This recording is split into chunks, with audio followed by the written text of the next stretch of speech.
Hey, it's Rachel Cooke, your modern mentor. And today, we're going to talk about bullshit, because it can be found all around us.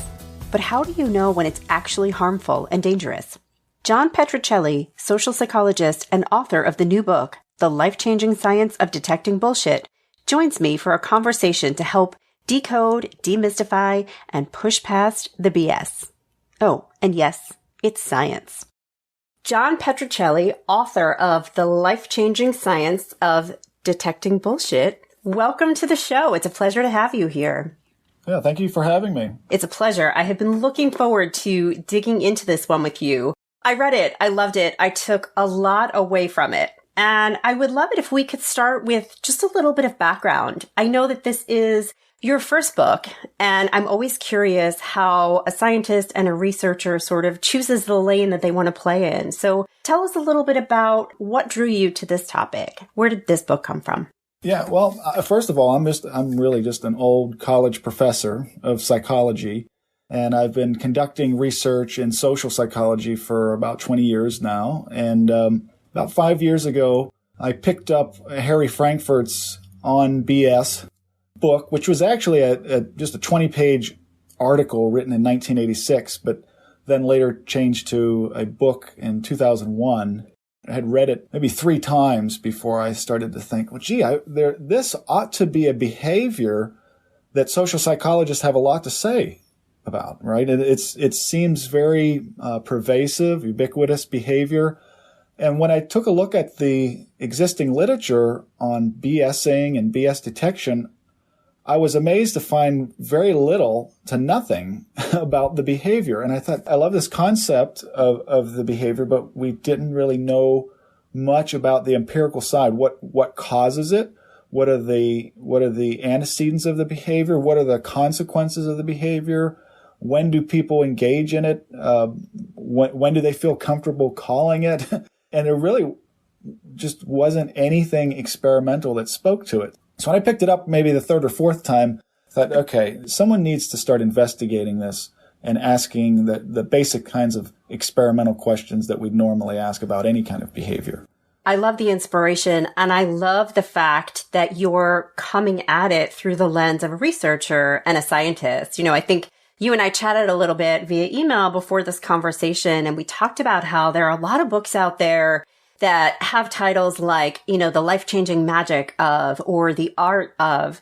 And I love that you really just went for it. It's the life-changing science of detecting bullshit. And I think that there's something really important in that now. I know you talk a lot in the book about how we do, the general we do call it a lot, right? And I think it's important that we have a perspective on what actually constitutes bullshit as you're defining it in the book. So I'd love it if you could talk a little bit about that. So the definition, I've been using Harry Frankfurt's sort of broadened definition in my work because it's a brilliant definition because it's one that can be studied empirically. But BS is basically a communicative substance that results from intentionally or unintentionally, consciously or even unconsciously, where people are not even aware that they're engaging in the behavior, communicating something that one knows little to nothing about in order to impress others, to maybe fit in, to persuade, to influence,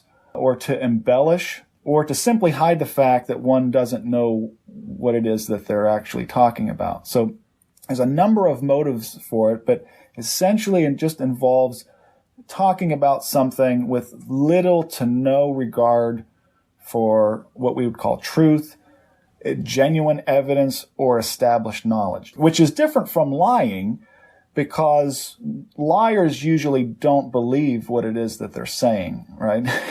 As far as they know, what they're saying is false, but they try to detract us from the truth. The BSer, on the other hand, doesn't care, isn't paying any attention to truth.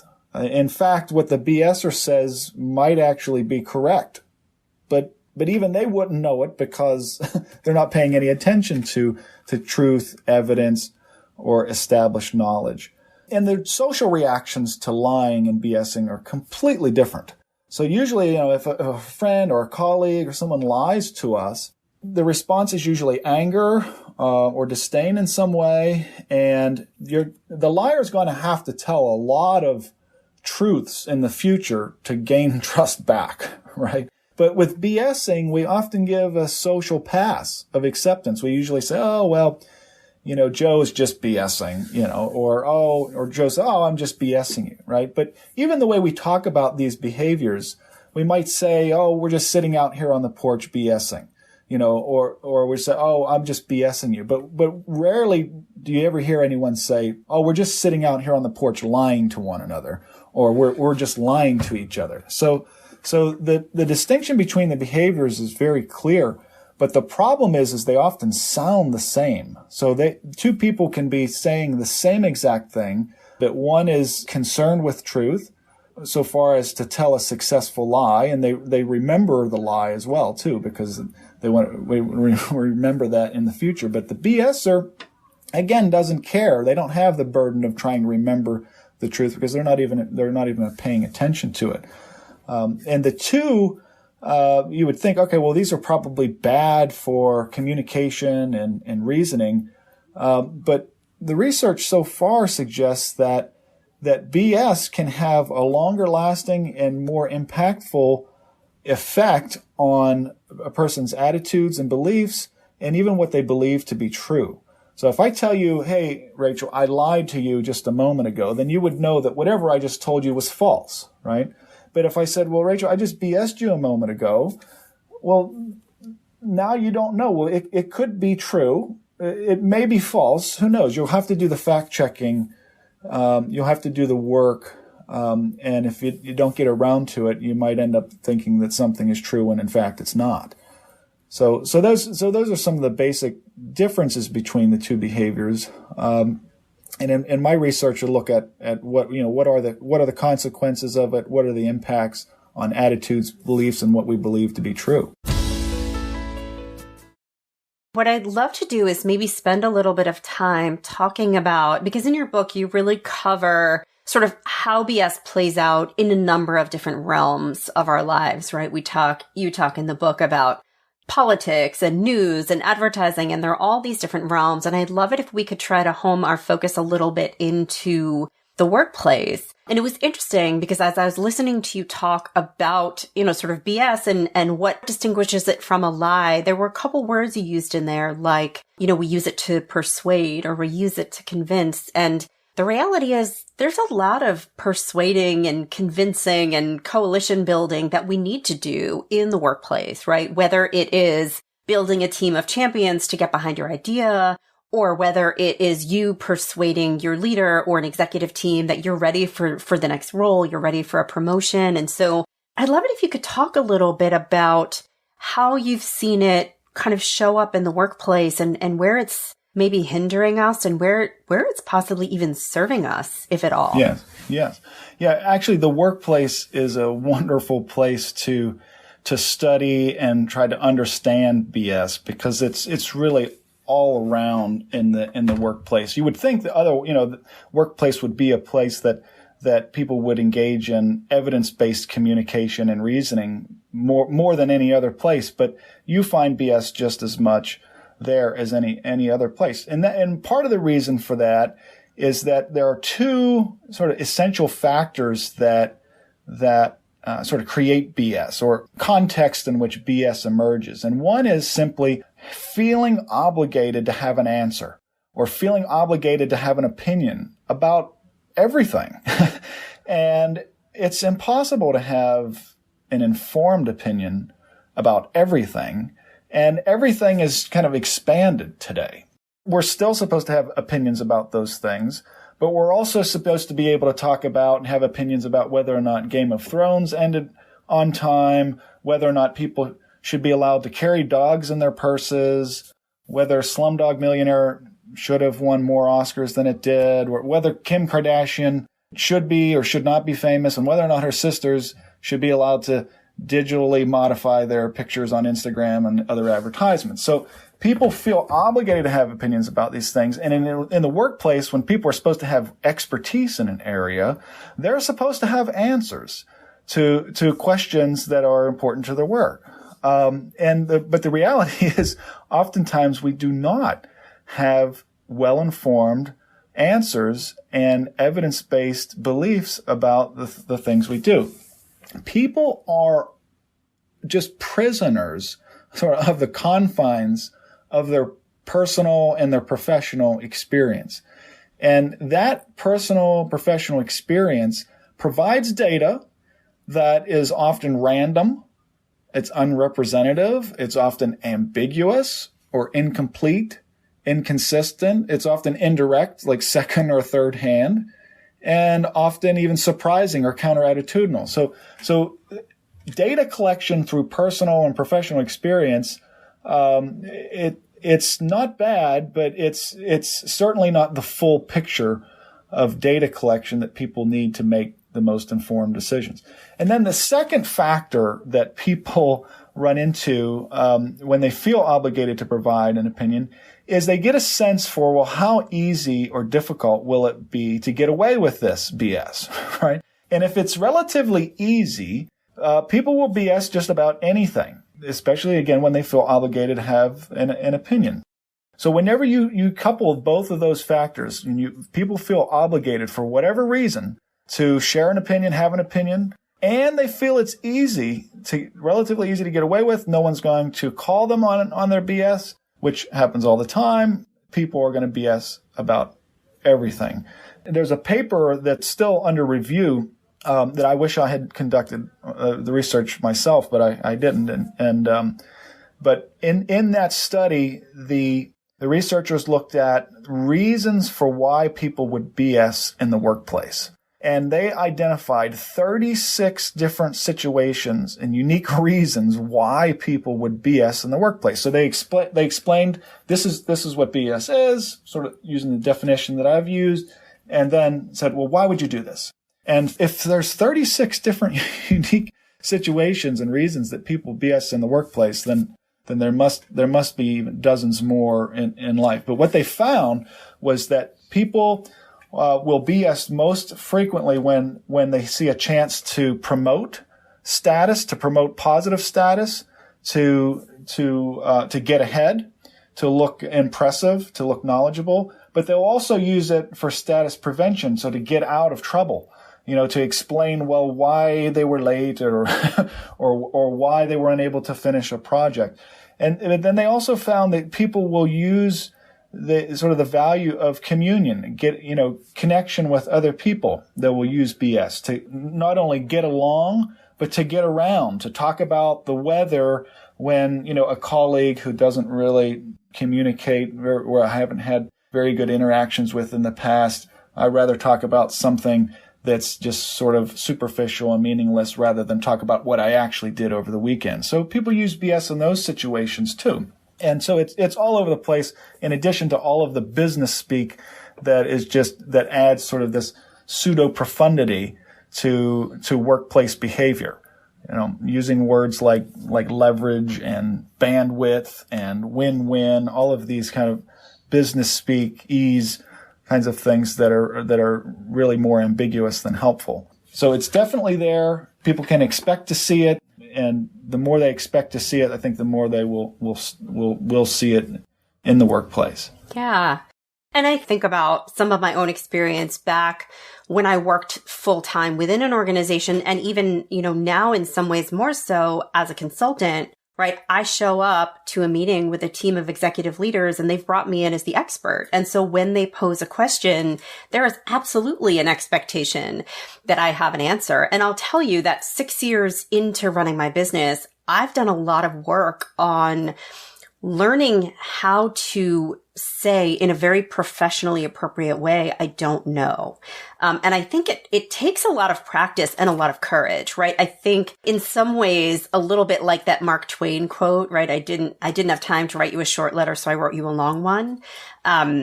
It takes more practice to say, I don't know, than it does to sort of BS somebody in the moment, because it requires, I think, more skills.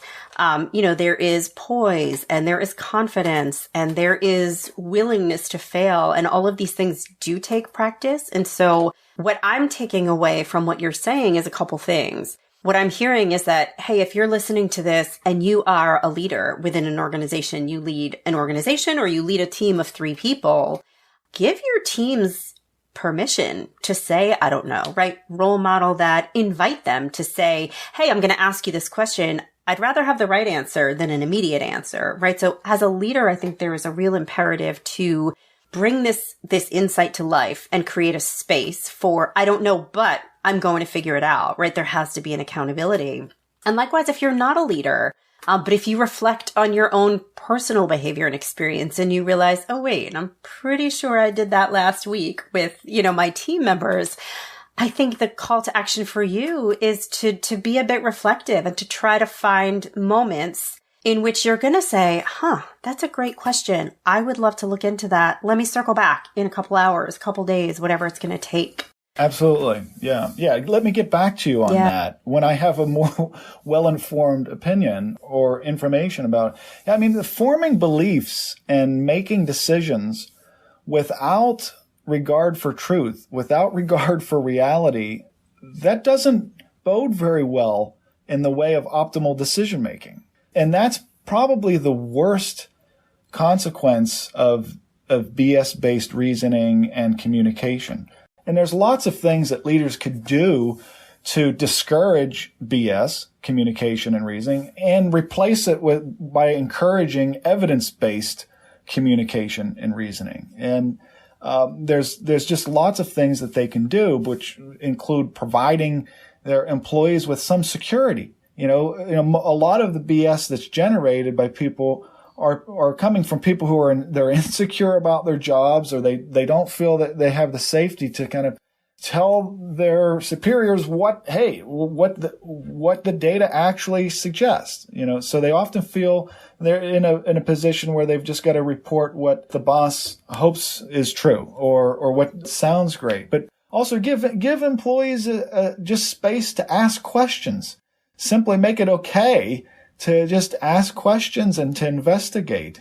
I would love to shift gears a little bit, and I want to talk a little bit about stakes because, you had said at the beginning, we tend to throw this word around. Sometimes you feel like, oh my gosh, this person is BSing me and it doesn't feel good. But other times we might say, we're sitting on the porch and we're BSing. And I think, but push back if I'm wrong, that there are maybe more innocuous forms of BS that are there to sort of serve, like you were talking about earlier, communion, right? Building community and building connection. And, you talk about this thing in your book, the BS flies index. And in my mind, I sort of equate that with stakes, right? When is it harmful and when is it innocuous? And when is it actually kind of okay because nobody's being harmed and it's just there for lubricating a relationship? And I would love it if you could talk a little bit about that. Yeah, I'm glad you asked that, because if there's anything from the book that I think is worth catching on or going viral, if you will, it's this flies index, because what my plan is to try to change the communicative culture that we live in by sort of developing an easier language that people can begin to use and feel comfortable with, to make that behavior of calling BS a little more natural, a little more comfortable, because usually it's not a comfortable situation, because it can be a communication killer, right? So, but if people have more of a language to kind of apply, maybe they'll start to do it. And so I developed the flies index, which has 3 stages. It actually should have 4, but I've got harmless. And that is harmless BS would be innocuous, or, maybe it's mildly offensive. Maybe it'll get a couple of pairs of eyes rolling, but it really doesn't have much consequence. And if anything, it may have, the function of connecting with others and sort of being on the same page, or indicating agreement or maybe slight disagreement with others. And so I would say the harmless, well, that BS might attract 1 fly. And the reason why I've used the flies, by the way, is the fly is the quintessential prototype BS detector I mean, if you're ever out in a dog park or farm or safari or zoo, you'll notice right away that flies just kind of come out of nowhere when animals are dropping, right? So those guys are the quintessential BS detectors, and so the second stage sort of is bad. So you've got harmful potential is there. It's something that might fail to conform to common standards of acceptable conduct. And it's just unpleasant and it's unwelcome. Did you see her face? Who would ever vote for a face like that? That's a pretty good example. It dehumanizes and objectifies women, and it suggests that physically unattractive people can't be good leaders. And that's not a very functional belief. It's complete BS. And I think it is harmful. But then you have dangerous BS, which deserves 3 flies. And that's something that is likely to cause direct harm or injury or perhaps problems with adverse consequences. Like, I can easily text while driving without a seatbelt, and it doesn't affect my driving at all. I don't see the big deal. All right. Now, that would be complete and dangerous BS that has some immediate consequences. Of course, nobody can actually do that, but there's so many people that actually have belief that they can goof around on their phones and text and while driving with no consequences. So those are sort of the 3 stages. But I do believe that there can potentially be some potential benefits. Now, there are definitely benefits of BS to the individual. The 3 that I've focused on, harmless, bad, and dangerous, can have consequences for greater society. But beyond just having for the individual, I think there are some cases where if you say, hey, to the kids at the swimming pool, they put a compound in that swimming pool water that reveals urine so they can catch people who pee in the pool. As far as I know, that's not true. But I think that's actually pretty functional BS if it helps to prevent undesirable behaviors and outcomes. I think BS could be used for good. I certainly believed that as a kid, and it kept me from peeing in the pool. And so, but I think in general, it tends to have either a sort of, again, an annoyance sort of reaction that we might call harmless, but then it's the bad and dangerous BS that I'm most concerned about. And I actually think, unfortunately, that's usually the most common form of it, especially to the extent that it shapes what people believe to be true. And then that factors what people believe to be true, factors into the decisions that they make. It can have devastating consequences. Yeah, absolutely. And I think that the challenge really is to focus on the ultimate outcome for the greater good and not just for yourself, right? And sometimes that means being the messenger and telling the boss something she doesn't want to hear and maybe feeling the pain of that in the moment while also knowing you're going to deliver a better outcome for the company, for the customer, whoever the stakeholder might be. Yes. And I could tell you at least personally, one of the things that always worked for me, it's not going to work for everyone. My mother growing up would always tell me, John, I'm going to tell you the truth. So I would ask her a question and I would know, okay, I might not like the sound of this, but it's the truth. And understanding the truth is our very best snapshot of reality and the very best thing that we can use for making optimal decisions. But if we're just kind of operating in, fairy tale fantasy land, most of the time, it's not going to bode well for optimal decision making. I feel like at this point, we've talked a lot about the idea of you, the listener, perhaps being the BSer. And I want to spend just a minute or 2 on the other side of it, because I think a big piece of the focus in your book is really on the importance of being a critical thinker and how we perceive and take in information. And there's this passage in your book that I really liked. And if you can bear with me reading your words back to you for just a moment, I'd love for you to comment on it. But you say that the science of detecting BS may not change society, but it can have a life-changing impact on you personally. By adopting a critical posture and the power of inquisitive questioning, you awaken the natural scientist and critical thinker inside yourself. That sounds amazing, 10,000 feet in the air. And I wonder if you could turn that into just one or two nuggets of practical advice? Yeah, I could do maybe two or three. But the first thing I would have to say is that the failure to detect BS often has to do with a confusion of explanation versus genuine evidence. So most people treat explanation as if it is evidence. But those two things are completely different, okay? So evidence is something that verifies, demonstrates, supports a claim or an assertion. So when someone makes a claim or an assertion about something, whether there's a causal effect or whether or not something exists, something that demonstrates or supports that claim, we would say is evidence. But explanation is just a reason. It may be just why I believe it, but it's not evidence. Okay. So I might explain that, if Bill Buckner in 1986 hadn't missed that ball that was hit, that my beloved Boston Red Sox would have won the World Series, but I don't have any proof of that. I don't have any evidence of that. Maybe somebody else would have hit a home run next and they still would have lost. Who knows? But treating the evidence and explanation as two separate things, that is critical, and recognizing the difference. Another reason why people fail to detect BS is because they feel like they're not susceptible to it. Though most everyone thinks that they're good at detecting BS and it doesn't harm them, right? And that's where people can't be more wrong. And in fact, if you take a look at the psychological science on this, it's the people that are usually most confident in their ability to detect BS that are most susceptible to it.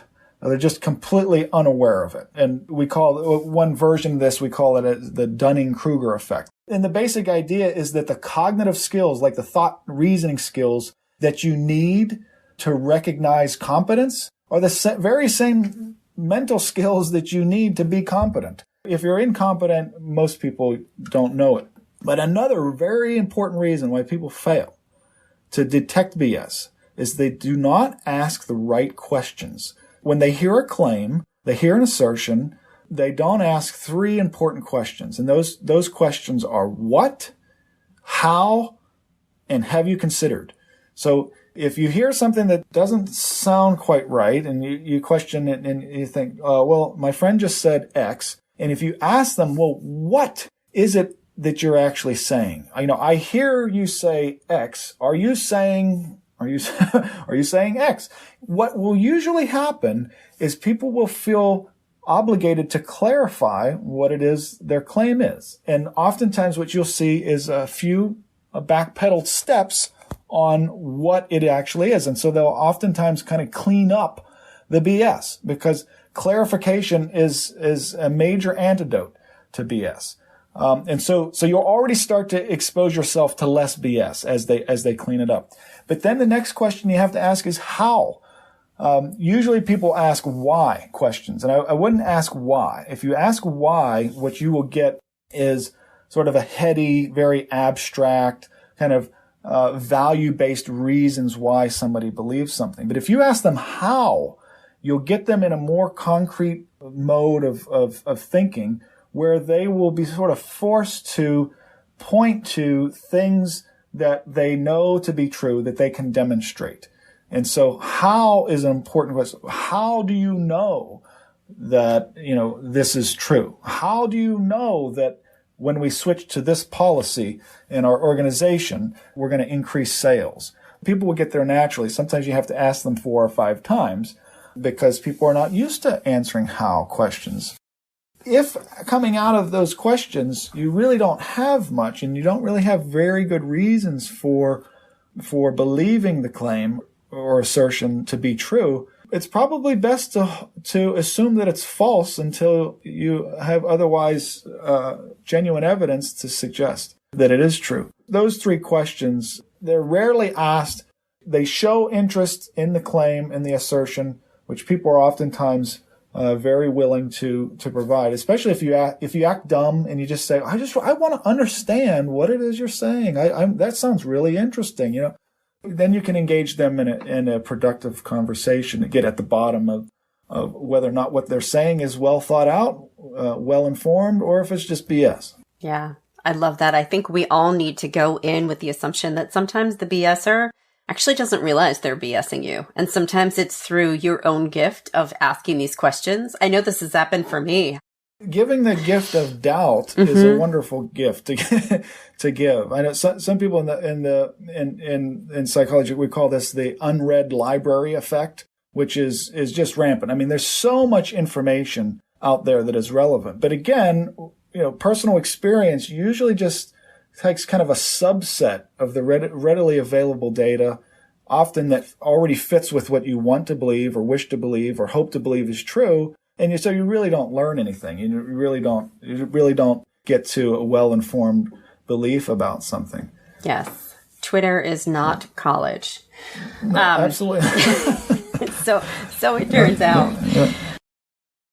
I think that's a really nice place to wrap. And I think that's an important piece of advice as we are in this moment when absolutely anybody can have a megaphone. I think the burden is on each of us to have our critical thinking radar up. And I think your book is a really helpful tool for us to keep in our toolbox. So I want to say thank you again, John, for your time and your insight. And once again, that book is called The Life-Changing Science of Detecting Bullshit by John Petrocelli. All right. Thank you. Thank you, Rachel. Take care. I hope you enjoyed my conversation with John Petrocelli, author of The Life-Changing Science of Detecting Bullshit. Follow Modern Mentor on Apple Podcasts, Spotify, or wherever you listen to podcasts. Have a question I can answer? Shoot me an email at modernmentor@quickanddirtytips.com or leave me a voicemail at 201-632-5656 and let me know if it's okay to use your voice on the show. You can also check out my website at leadabovenoise.com. Join me next week for another great episode. And until then, thanks for listening and have a successful week.